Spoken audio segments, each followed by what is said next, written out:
So sweet, Amar Zoni lakukan hal manis. Ini saat kekasih baru saja merayakan ulang tahunnya. Di tengah panasnya sidang lanjutan kasus narkoba yang kembali harus dijalaninya, Amar Zoni justru melakukan aksi tak terduga. Hanya berselang beberapa hari setelah sang kekasih merayakan hari jadinya. Amar seolah ingin membuktikan bahwa jarak dan dinding penjara bukanlah penghalang baginya untuk bersikap manis. Lantas pemirsa, apakah sebenarnya hal manis yang dilakukan Amar di sela-sela gelaran sidangnya hari ini? Bagaimana pula Dr. Camelia bercerita soal kejutan yang sempat diberikan Amar di hari jadinya? Benarkah di balik romantisme itu, ada ketakutan besar yang sebenarnya tengah menghantui Amar?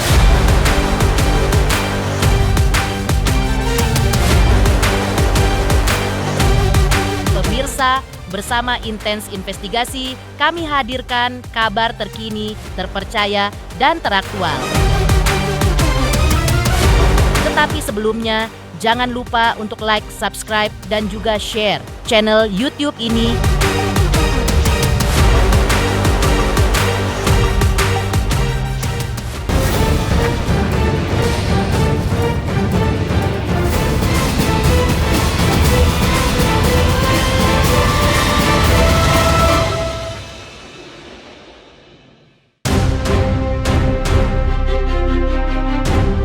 Senin pagi, Pengadilan Negeri Jakarta Pusat kembali menjadi saksi perjuangan Amar Zoni. Mengulas kembali sidang lanjutan kasus dugaan penyalahgunaan narkoba yang menjerat nama Amar dan 5 terdakwa lainnya.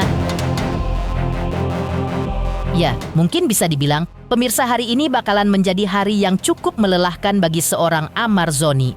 Pasalnya, persidangan akan digelar dengan agenda mendengarkan keterangan saksi ahli. Lantas seperti inilah secuplik momen saat kehadiran Amar dan saat menyapa keluarga besar, termasuk sang kekasih yang kembali menyempatkan waktunya untuk hadir.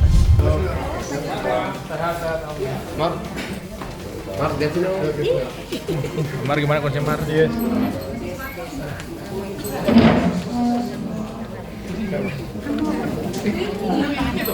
Ini tuh namanya Amar. Aku kali kita.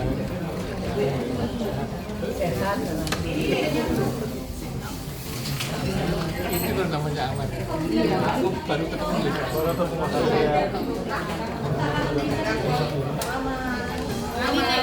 Dina udah. Mundur dikit. Bang Amar. Lihat situ Bang. Dokter Camelia. Iya. Thank you. Produknya Bang? Ada sari gandum itu di sini. Bang, sari gandum. Nah, Bagus tuh.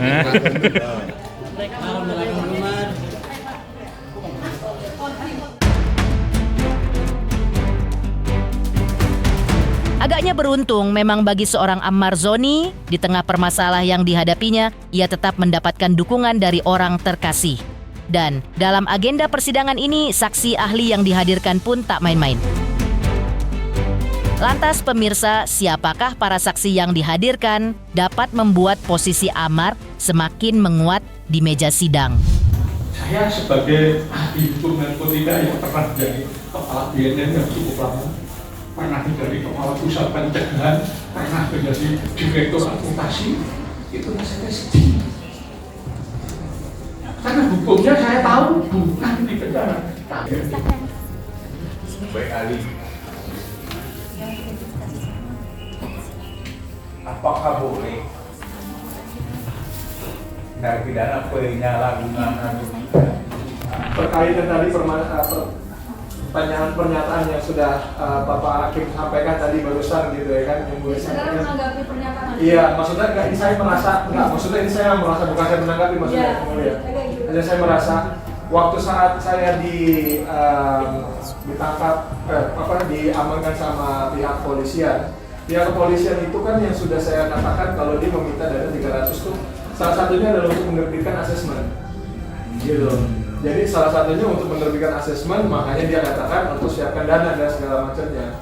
Nah, cuma karena memang pada saat itu saya memang tidak merasa ada barang dan segala macamnya, maka saya tidak mau mengikuti apa yang dikatakan oleh polisi seperti itu, yang mulia.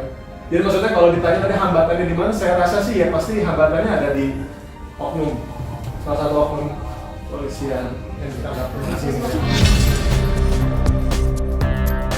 Momen persidangan kali ini pemirsa, hari ini agak menjadi hari yang cukup berbeda bagi Ammar Zoni.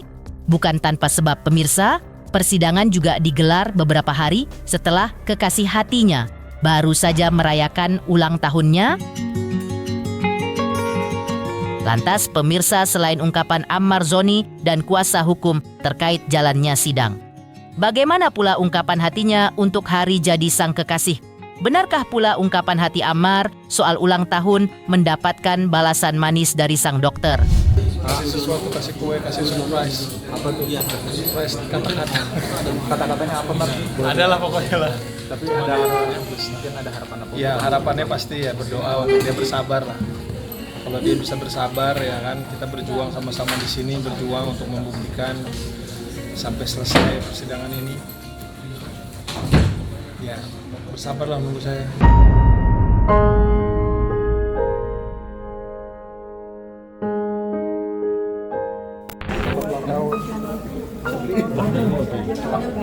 Bang Ammar gimana kabarnya Bang Ammar? Kadonya ini kehadiran aku di sini kan? Bang Ammar udah ngasih kado belum sih ke Bang Ammar sudah. Nanti ulang kadonya nanti setelah urusan ini selesai. Setelah ini urusan selesai. Setelah aku Kado apa, Bang Ammar? kemarin ngasih bunga Bang Ammar gimana? Titipannya apa tuh? Titipannya cuma kue, bunga, sama surat, udah itu doang. Suratnya apa sih dok? Ya suratnya biasa lah, ucapan selamat ulang tahun, aku birthday gitu-gitulah. Ya itu doang kok. Emang dia dari dulu kayak gitu kan, effortnya kalau udah sayang sama orang kan dia effortnya kayak gitu dari dulu. Jadi ya udah nggak kaget sih karena emang dia effortnya kayak gitu. Tapi justru aku nggak nyangkanya sama adik-adiknya segitu maunya disuruh sama abang gitu. Jadi aku speechlessnya justru sama adik-adiknya. Jadi kayak sedih itu ternyata adik-adiknya juga sampai segitunya sama aku gitu. Jauh banget loh nyamperin aku. Intinya sabar lah. Aku intinya di surat itu aku harus sabar dengan kejadian ini. Sebelumnya, tim kuasa hukum Ammar sempat mengungkap adanya langkah hukum lain yang baru saja ditempuh mereka. Melalui kuasa hukum Ammar Zoni, menyebut pihaknya telah mengajukan surat keberatan menyusul isu pemindahan Ammar kembali ke Lapas Nusa Kambangan. Menurutnya, keberatan tersebut dilayangkan karena hingga saat ini perkara yang menjerat Ammar belum memiliki putusan yang berkekuatan hukum tetap. Pihak kuasa hukum pun menegaskan bahwa praduga tak bersalah harus tetap dihormati dan pemindahan tahanan seharusnya tidak dilakukan sebelum adanya putusan inkrah. Dan kemudian juga tentu kita menampung keluhan-keluhan dia kan tentang ya ada isu-isu kan bahwa akan dipindahkan, dan kita juga akan mengajukan surat juga ke Dirjen Pemasyarakatan. Keberatan lah kalau kita dipindahkan, karena kan yang harus dipahami kan ajas praduga kan harus dasar hukum kita kan ajas praduga nggak bersalah, ya itu harus dihormatan, itu kan hak asasi. Jadi kalau belum ada keputusan ya jangan adalah isu-isu dulu kan gitu. Ya permohonan keberatan untuk Ammar dipindahkan ke NK sebelum ada keputusan yang berkekuatan hukum tetap inkrah.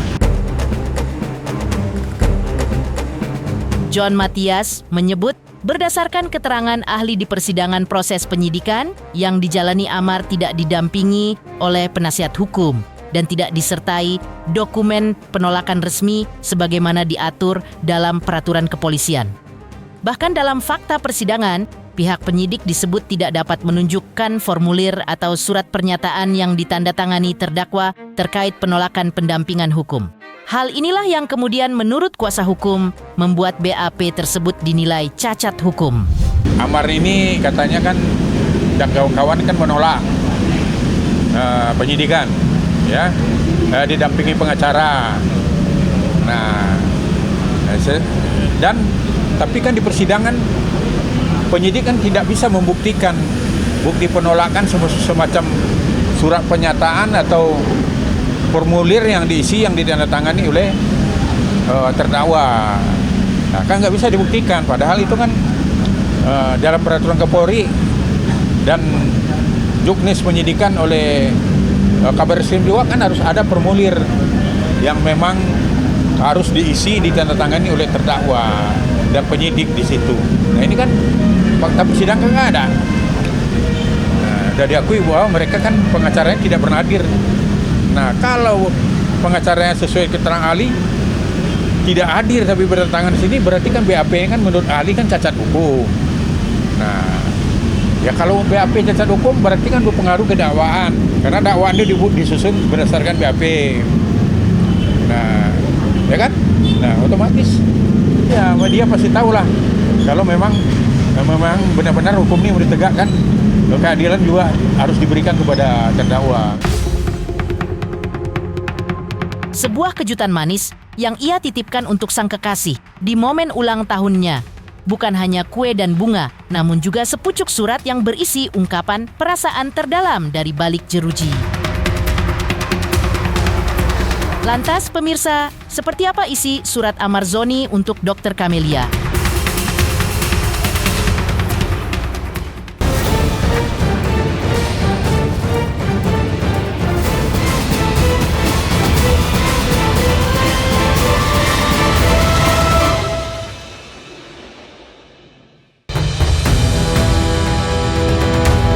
Di balik jeruji besi dan padatnya agenda persidangan, Amarzoni rupanya memang tak ingin melewatkan momen penting dalam hidup sang kekasih. Bagaimana tidak, di saat Dr. Camelia tengah merayakan ulang tahunnya, Amar pun tetap berusaha hadir, meski tak bisa menemani secara langsung. Amar menitipkan kue dan bunga melalui adik-adiknya, Aditya Zoni dan Panji. Tak hanya itu, Camelia juga mengaku menerima sepucuk surat dari Amarzoni berisi ucapan ulang tahun sederhana namun penuh makna. Surat apa? Ya surat cuma ucapan selamat ulang tahun doang. Karena kan dia nggak bisa ngucapin secara langsung. Jadi dia nitip ke Adit sama ke Panji. Gitu doang. Bang Adit kemarin sebagai perwakilan. Ya datang. Lagi aku pergi sama anak aku, dia datang nyusulin aku, ngasih pesanan titipan buat titipan dari Bang Amar, udah gitu doang. Namun pemirsa, di balik momen manis tersebut, terselip pula kekhawatiran besar yang dirasakan Dr. Camelia. Ia mempertanyakan kabar soal kemungkinan Amarzoni akan kembali dipindahkan ke Nusa Kambangan. Lantas pemirsa, inilah ungkapan Dr. Camelia saat menanggapi kabar tersebut. Ya pastilah, ada ketraumaan lah, iyalah, ada ketraumaan lah. Dan berita-berita juga di sana katanya udah positif akan dibalikin lagi. Ya maksudnya kita kan belum ada hasil persidangan. Ini kan dia kan dikirim ke NK itu kan berdasarkan apa? Karena kan persidangan belum selesai gitu. Di tengah badai persoalan hukum dan isu pemindahan ke Nusa Kambangan, Dr. Camelia sebelumnya juga menunjukkan sikap berbeda saat gelaran sidang di agenda sebelumnya. Dr. Camelia mengaku bersyukur karena saksi-saksi yang hadir di persidangan datang bukan atas permintaan Amarzoni. Lantas pemirsa, seperti apa keyakinan Dr. Camelia dalam mendampingi sang kekasih? Dan mengapa ia begitu percaya bahwa keadilan akan menemukan jalannya?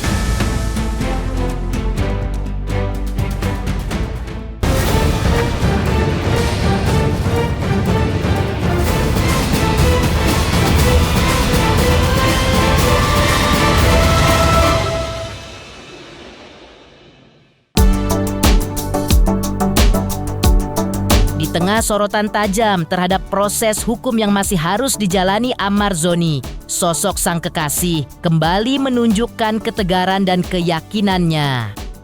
Dalam persidangan sebelumnya, Dr. Camelia mengungkapkan rasa syukurnya karena para saksi yang hadir di persidangan datang bukan atas permintaan Amar, melainkan tergerak secara pribadi untuk memberikan keterangan demi mengungkap fakta yang sebenarnya. Hal ini menurutnya juga menjadi bukti bahwa banyak pihak yang secara tulus ingin membantu meluruskan perkara yang tengah dihadapi Ammar. Terkait proses hukum yang masih berjalan, Dr. Camelia menegaskan dirinya sama sekali tidak merasa khawatir. Dengan penuh keyakinan, Dr. Camelia menyebut bahwa seluruh proses ini diserahkan sepenuhnya kepada Tuhan. Ya ngomong biasalah tentang saksi-saksi, besok saksinya apa lagi gitu kan, karena kan semua kan emang yang ngatur PH sama aku gitu. Dan alhamdulillah emang para saksi ini bukan kita yang minta, tapi alhamdulillah mereka yang hubungin Om John untuk bersedia menjadi saksi. Semua ahli pidana, ahli narkotika, nanti ada dokter psikiaternya Bang Ammar juga mungkin gitu.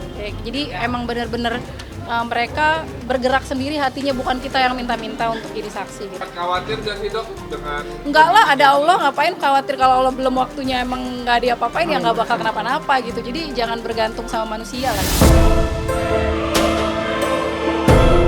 Pemirsa Intens Investigasi, jangan lupa saksikan terus Intens Investigasi. Dan pastikan jangan lupa untuk like, subscribe, dan juga komen. Terima kasih juga atas kesetiaan pemirsa atas pencapaian jumlah subscriber yang kini menuju 4 juta subscriber channel Intens Investigasi.